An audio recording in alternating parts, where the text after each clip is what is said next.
Hello, everyone, and welcome to another episode of Selling Greenville, your favorite real estate podcast here in Greenville, South Carolina.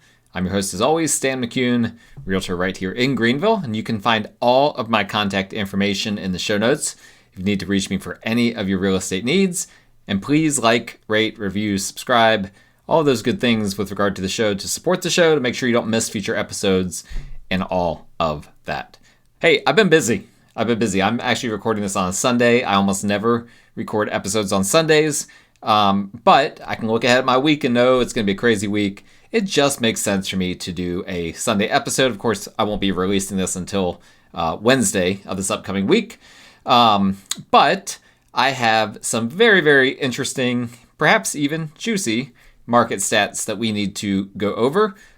Some trends that have been long-standing that were bucked in the month of February. So let's hop right in, and I'm going to screen share with you, my lovely people, watchers and listeners. Good episode to watch if you are interested in actually seeing the charts that I am going to lay out for you guys. All right, so there's gonna be a lot to cover here, but we're just gonna go through this the way we normally do. New listings were up 9.1% for the month of February. They went from 2011 in last February to 2195 this February. What does that mean? 9.1% increase. That's still some pretty strong increases in new listings. It's not as strong as what we had seen last year, where many of the months were in the 20s year over year. So new listings are starting to slow down, right? The pace of growth of new listings is not what it was last year, but we are still seeing higher new listings growth year over year. And we're going to talk about that in a little bit, what that means. Pending sales.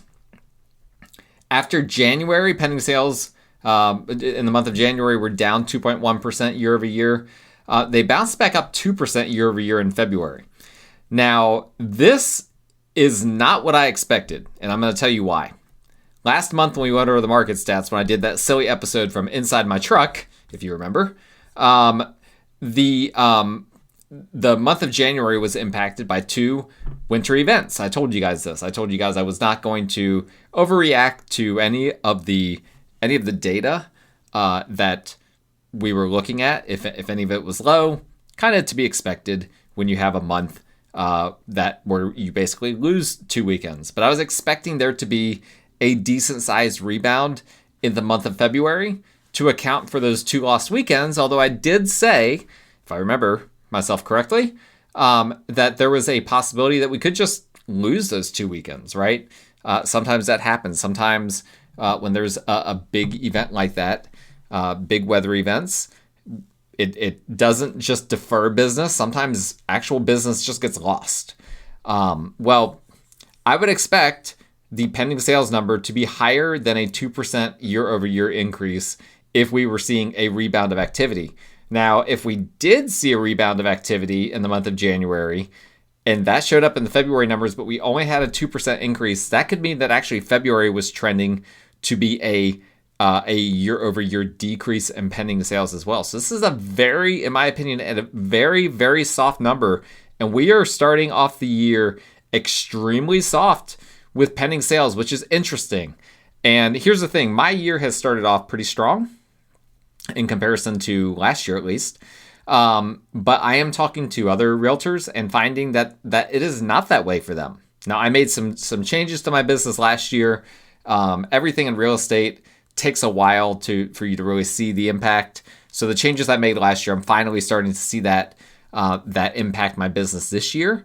And I'm obviously very glad that I did that. But I think a lot of what I'm hearing from a lot of agents that didn't really make any changes last year, they're finding this year that it's a really soft year so far, and that's showing up in the data. And what's interesting is that I also track a lot of national data, and national data hasn't been that bad. In fact, a lot of places are seeing somewhat of a rebound in buyer activity. But that's not happening in the Greenville market right now, according to this data. I overreacted to those 2 snowstorms in January. I'm just going to own that. The data so far this year has been pretty soft, and we're going to continue to see that as we go along. And, I've got clients moving here from other areas. I had one recently tell me that that they are about to list their home in the Houston market and expecting it to take 8 to 9 months. That's an eternity. Like, that was like what it was like during the global financial crisis here in Greenville. So there are some markets that are really soft. Obviously, real estate is super duper seasonal. Greenville, not nearly that soft. But this, I told you guys that I thought it was a soft seller's market to start the year. Based on the data I'm seeing so far, it's not feeling very seller's market like, just looking at this data. So jury is still out, but it's definitely trending in the other direction at this point. And again, here, closed sales. 2 straight months of negatives. 3 out of the past 4 months have been negative in terms of closed sales year over year. Again, January, I chalk that up to 2 winter events. That makes me even more nervous because January was a 7.1% decrease in closed sales year over year. February was a 4% decrease year over year. So we went from 1189 closed sales last year to 1141 closed sales in February of this year. If we hadn't had those 2 weekends of that we lost this past in the month of January, that February number might have been even lower. I'm going to provide some color for this because in a little bit. So hang tight. Not everything is doom and gloom if you're a seller. There is a silver lining here that we will discuss momentarily. Days on market until sale. Our highest number, it hit 71 days on market until sale for the month of February. So not 8 to 9 months, but is it now approaching 2.5 months? Yes, it is. And importantly, this is the highest number that we have seen since 2016. All right, so it's been 10 years since Greenville has seen it take this long for a home to go under contract. 10 years. And I discussed with you guys that the last week, I believe, that the war in Iran is not helping things. We've seen mortgage rates go from roughly 5.99, according to Mortgage News Daily, to 6.41, I think, maybe right in that range. And there's a likelihood that it's going to continue to go up. That's going to put a damper on all of these things. And I always tell you guys, when I make predictions at the beginning of the year and all of that, I always say one thing that I don't account for in these predictions is there going to be a worldwide major event, like a pandemic, like a war, something like that. Well, guess what's happening? We're not yet. We haven't had a pandemic. Knock on wood. Hopefully we won't get one. But here we are in the middle of a war that appears to only be escalating. I sure hope it gets wrapped up and that it doesn't continue escalating. But at the moment, that doesn't seem to be the case. It seems like we're going to be dragged into this for a few more weeks, maybe a few more months, God forbid longer than that. So we'll have to keep track. But February up to 71 days on market until sale, up from 62 days last February. So it's taking longer to sell your home than it ever has since in the past 10 years. And this takes us to the median sales price, right? The number that everyone wants to see. And unsurprisingly, we saw a decrease in the median sales price year over year for the month of February. Our first decrease in over a year. It went down to $312,500. That's a 0.8% decrease from the $314,900 that it was at in February of 2025. So prices going down, housing got a little bit cheaper year over year. Also, it got a little bit cheaper month over month. That is highly, highly irregular for this time of year. We basically had now 3 straight months where our pricing has been basically bouncing between 312 and 313. So not a whole lot is happening on that front. Again, I'm going to add some color to that in a second. Also, for the first time in a really long time, the average sales price saw a decrease, only a 0.1% decrease. It went from $399 and change last year to $398 and change this year. this February. But still, very unusual trends. Again, this is showing that things are softening. If you are a buyer or a seller, if you're a buyer, this is great. This is great news if you're a buyer.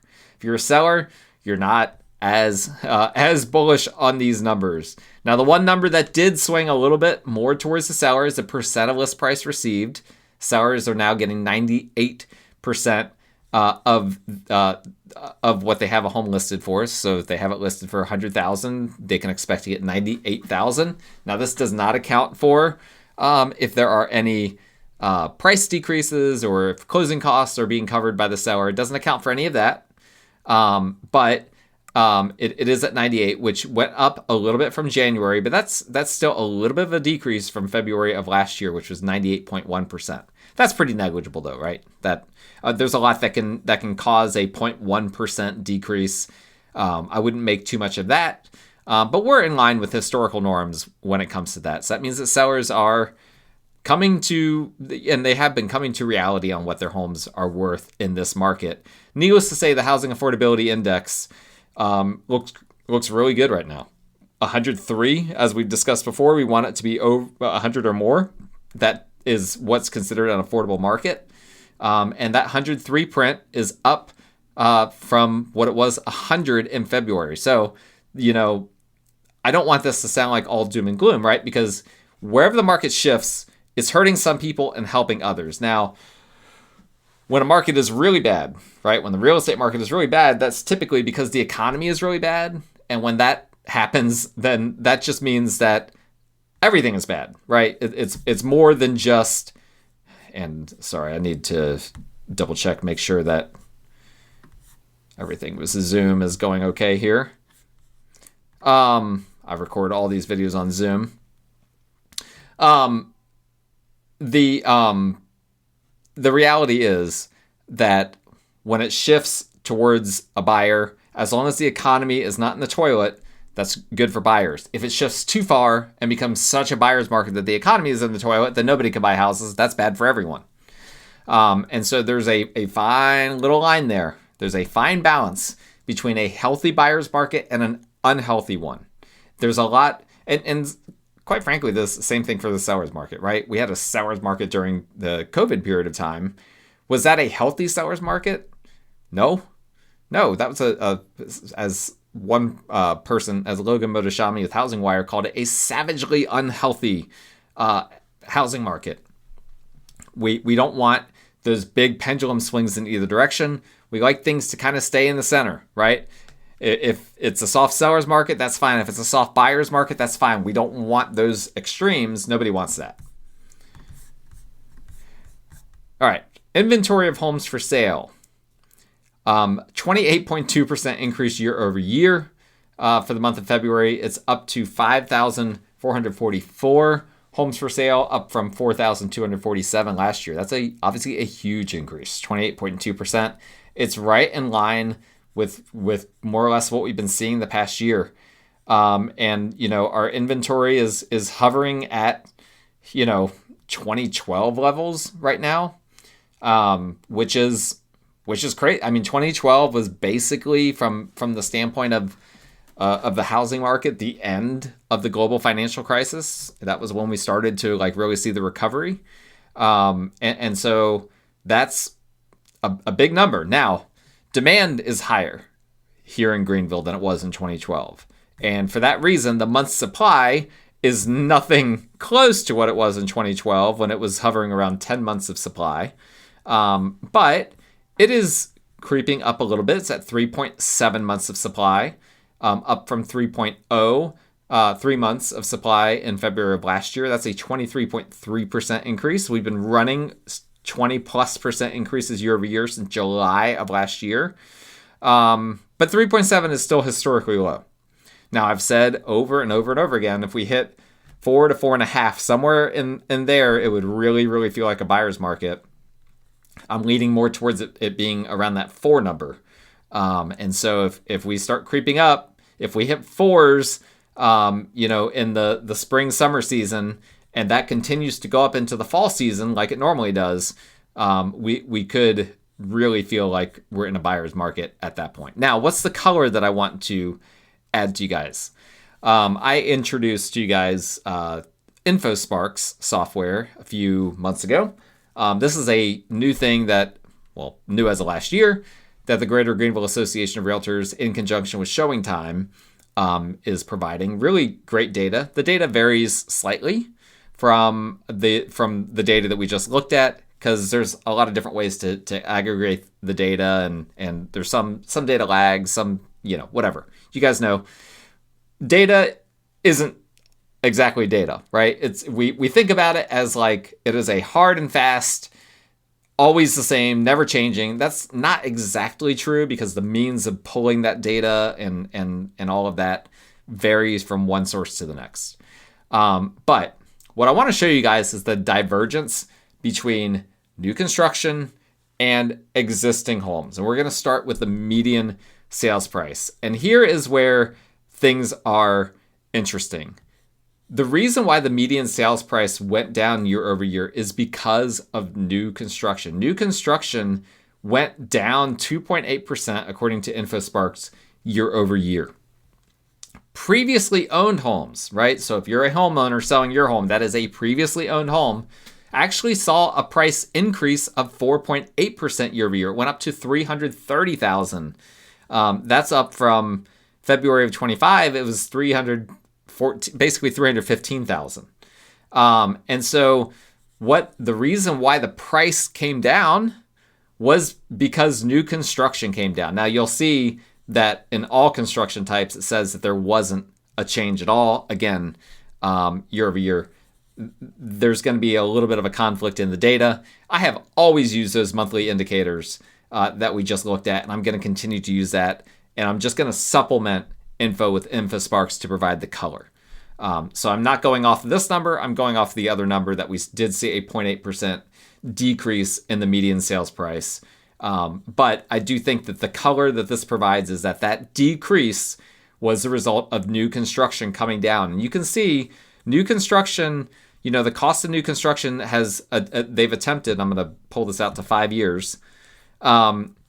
They have bounced around, the 320 to 330 range. If you're looking on YouTube, you can see that magenta, whatever color line, that's your new construction.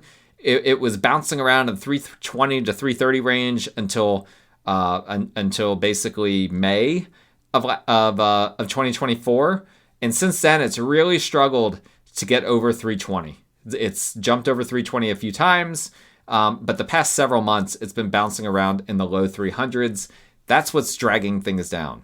So if you're a new construction agent, you don't want to hear that, right? Those are the people that don't want to hear this. The rest of you do want to hear that. That's good for the most part for the average home seller. If you're a buyer, you need to be aware there are deals to be had on new construction. There's a reason why so many of my clients right now are buying new construction. The majority of my clients are buying new construction right now, and this is exactly why. Same thing holds true for the average price. Again, I don't focus too heavily on the average. I think the median is a better metric. But the average went down 2.1% for new construction and up 3.5% for previous owned. If you want to know what those numbers are, the previous owned is $431,000 and change. New construction, $358,000 and change. Again, those are the averages. The medians were 330 and 306, respectively. Now, with regard to, let's look at some of these other numbers here. And sorry, Zoom is acting annoying for me and blocking my ability to, there we go. Sometimes you gotta love technology. Sometimes it drives you crazy. So when we're talking about new listings, here is, again, new construction is the story. New construction, new listings up 18.1% year over year. Now, new construction listings still make only a fraction of overall inventory and overall new listings. So only 808 new listings total. That being said, and I just realized I need to turn off my notifications on my computer here, and I'll do that to my phone as well. Gotta love those rookie mistakes. new construction only makes up a small fragment of total inventory just in general. And so that increase of 18% sounds like a huge increase. It's not quite as big as you would expect. So February of 2025 had 684 new listings for new construction, and then it was 808 for February of 2026. So again, not a huge increase in terms of total units, but new construction is driving a lot of that. Previously owned only saw a 1.6% increase total. And so again, take that all, I don't want to say with a grain of salt, but just understand that new construction is driving so much of this right now.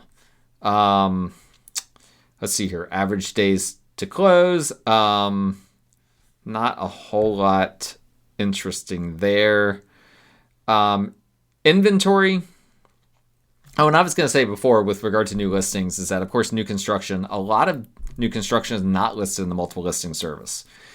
When builders start listing and using the multiple listing service, it's because their inventory is not moving, right? That's typically when they start utilizing, resources like the MLS a lot more.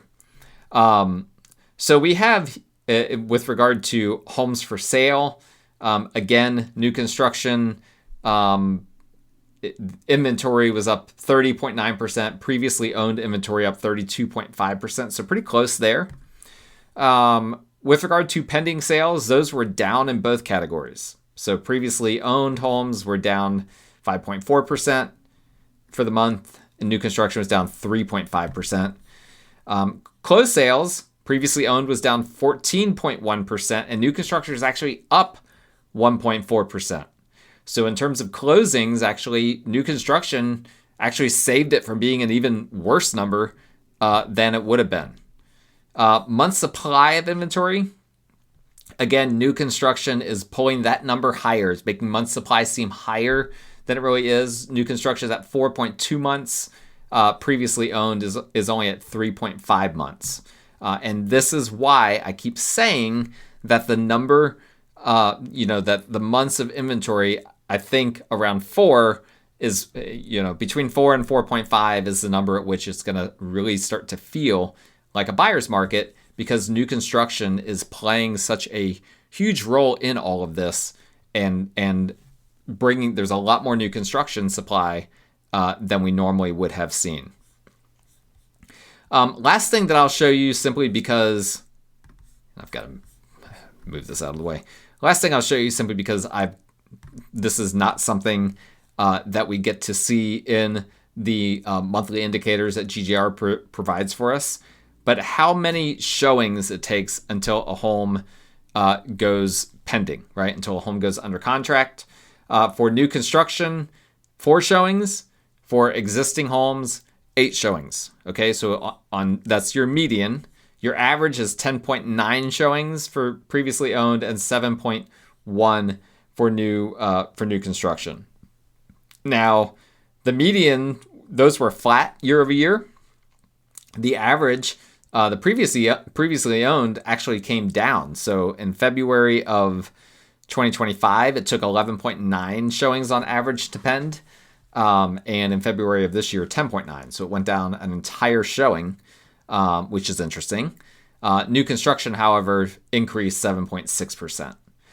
Now, showings per listing, this is actually one of my favorite things in all of this. How many showings are we getting per listing for the month? And this really tells us the trajectory of the market, right? Is there more buyer activity or less buyer activity on listings that are out there? And again, remember, if we have supply, there's a few ways that we can measure whether supply is growing faster than demand or vice versa. One of those is just to look at the month's supply of inventory, but this is also a very interesting measure of it. And so we can actually look at this and see that showings were down 10.6% year over year on previously owned homes and down 16.7% on new construction for the year. That's a total 11.1% decrease in showings. That's huge. That is a huge, huge decrease. On average, February of last year, between all construction types, averaged 4.5 showings per listing, and now it's down to 4. We're losing half a showing per month on homes that are out there. Again, showing us that the seller's market is softening. The market is softening. If you're a seller, you need to be prepared for that. You need to understand what this means for you, for your listing, how important it is to have the right marketing strategy. I just did an episode on that where we talked about selling a home in Greenville, what that entails, what you need to do in order to sell your home. So make sure that you listen to that. There's a lot of good information in there. I talk a lot about my own strategy, and I think you guys will find that to be interesting. But that's it for today's episode. We'll continue, obviously, to track all of this data each month because it's very, at least for me, it's very, very interesting to see where the market's going. And, of course, if mortgage rates keep going up, we will definitely find ourselves in a buyer's market. There is no question about that at this point if mortgage rates go up further from where they are right now. I said last week we don't really want to see them go above 6.3%. They're in the 6.4s now. And so here we go. Buckle up. We're in for an interesting ride. And honestly, by the time this show comes out, mortgage rates will probably not be at 6.4. They'll probably be either a good bit higher or perhaps a good bit lower. Who knows? It could go in any direction right now. There's so many things in the cards right now. I'm not willing to make a prediction because, again, the only environment where I can't really make a prediction is when there's a global catastrophe happening. And that's exactly what we have happening right now. So thank you guys so much for listening. My contact information is in the show notes. If you need a realtor for any of your real estate needs in the Greenville area, please like, rate, review, subscribe to the show. We will talk to you guys again next time.